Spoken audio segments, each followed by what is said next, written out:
Nga po yung aming commissioning na split installation. Supply kami at talaga ay fully all energies na namin, no? Mga green 36 BTU saka 18, 24 sila. May anim doon sa kabila doon, pero ito'y gumagana na. So ito naman ngayon. Guys, kami dito. Ilagay na kami ng aming mga wirings from breaker. Silpayan na namin to. Eh.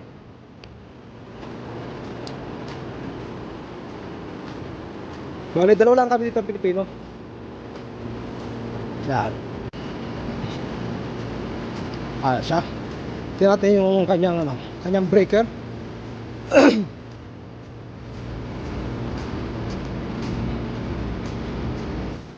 Oh. Ito ang kanyang mga breaker. Yan. Bali, 150 amperes yan. 380 volts. 3 phase. Pero sa single phase lang yung aming unit. Isa.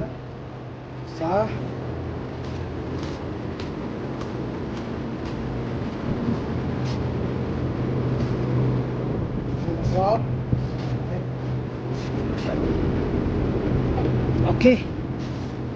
Tatlo na. Tatlong gumana. Okay.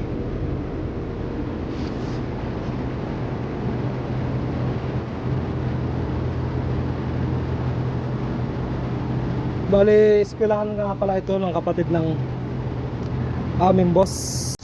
Yan. Yan guys, sa testing commissioning kami ngayon.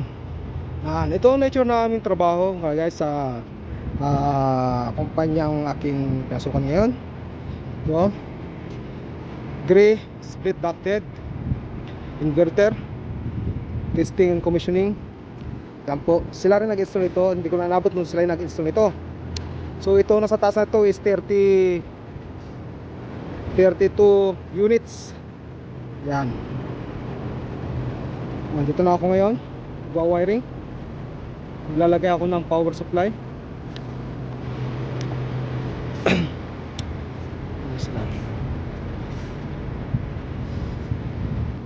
Puro gray ito, baka naman gray inverter. Na-install nga pala ito ng kapatid ng aking boss. Yan. Listing na. Saan gumagana na siya. Kaso napakainit talaga sa taas, mga kaibigan, mga kapusyal. Yan, napakainit talaga. Kaya talaga yung trabaho natin. Okay. Yan. Mayroon pa kaming balance na 20 units split ducted gray inverter. Ayan po. Ayan. Pero magtitrace muna kami ng mga powers, circuit breaker nya para malagyan namin ng tanda distribution para sa bawat unit.